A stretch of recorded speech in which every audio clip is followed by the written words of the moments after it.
When we looked at the trailers for God of War Ragnarok, it looked like a reskin GOW 2018, where ARTEUS is just a little taller.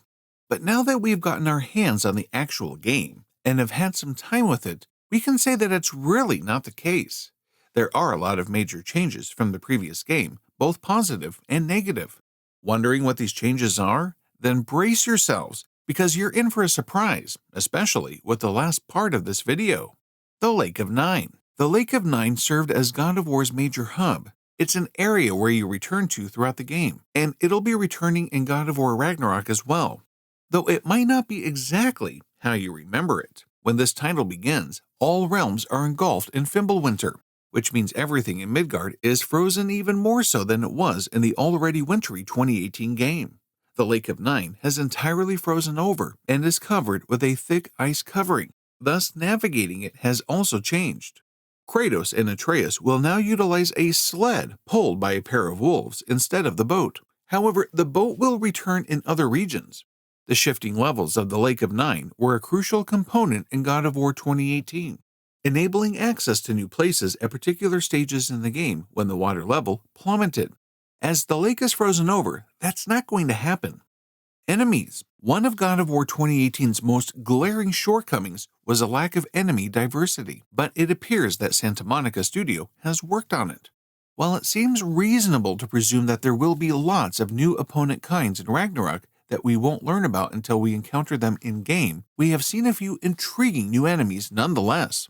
There are bipedal lizard-like monsters known as Grims, enormous reptile creatures known as Dreki that can dig into the earth, centaur-like opponents known as Stalkers, and even a mysterious floating orb with a rune flashing on its surface in particular, as it is still something of a mystery. Shield. The shield was a small aspect in God of War 2018. Even while it has the potential to be quite effective when utilized correctly, it was the type of tool that, depending on the type of player you are, may not use much or even at all throughout the game. In God of War Ragnarok, shields appear to have a larger part. The game will have a wider range of shields to pick from, even with its own set of defensive choices and powers. For example, the Dauntless Shield has a very short parry window, but if you get it perfect, you may smash it into the ground to unleash an area of effect assault that stuns enemies and sends them flying. Mobility. Similar to fighting, the main mobility mechanics in God of War Ragnarok will not change significantly from the 2018 game, but they will receive some crucial modifications and improvements. Kratos' famed Blades of Chaos, for example, appear to have a greater role in traversal at times. Kratos uses the blades to pull himself up to higher ledges, and utilizes the weapon as a grappling hook of sorts on a fairway point to fire himself off, which is a move pulled straight out of the original God of War games. More realms. The dramatic plot of God of War 2018 carried Kratos and ARTEUS on a voyage across numerous worlds, but some remained locked away. Of course, there was Midgard, but the father and son duo also visited Alfheim, the land of the elves, Helheim, the region of the dead, and finally Jotunheim, the world of ice. Meanwhile, Niflheim and Muspelheim, the fire realm, were available as optional worlds. The remaining areas were locked, which is not the case in God of War Ragnarok. The adventure of Kratos and ARTEUS will lead them to all 9 realms of the Norse mythos, including Asgard, the realm of the Aesir, Vanaheim, the realm of the Vanir, and Svartalfheim, the realm of the dwarves. ARTEUS. The characters have been the heart and soul of God of War in its present form, and that is continued in Ragnarok. But not every returning character will be precisely the same as they were in the 2018 game. Take, for example, ARTEUS.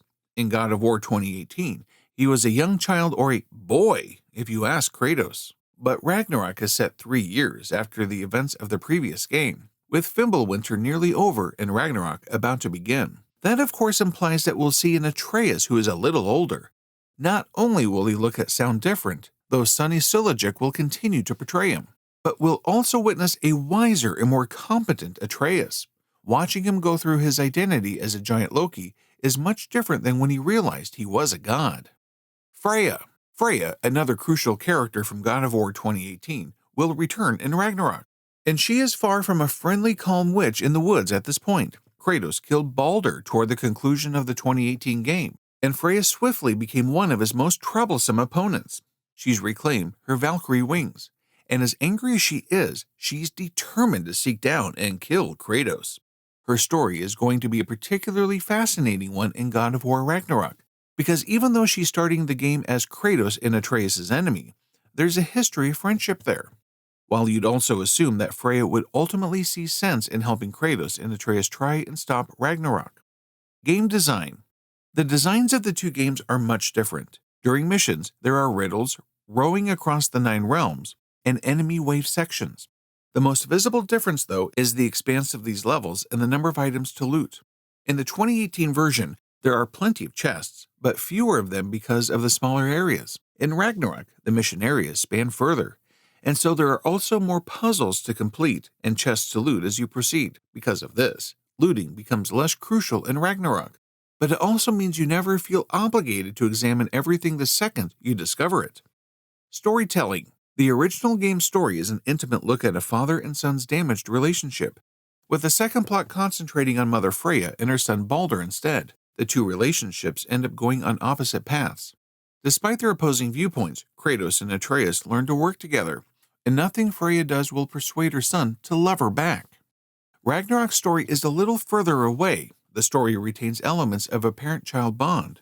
But with Kratos and Atreus going on their own journeys, it provides a far broader experience. Ragnarok had to deliver on a grand scale, and in that regard, it certainly did. Now for the last one. We cannot proceed without a major spoiler warning, so continue with caution. Atreus playable. This game doesn't just let us stomp through monsters as Kratos, but also as Atreus. This happens only during specific quests throughout the campaign, but they occupy a decent amount of playtime. Atreus has his very own unique combat maneuvering abilities, mainly involving his bow that are much faster than the attacks of Kratos. But he isn't nearly as strong though. This helps provide a nice balance to his character as well as variety to the gameplay.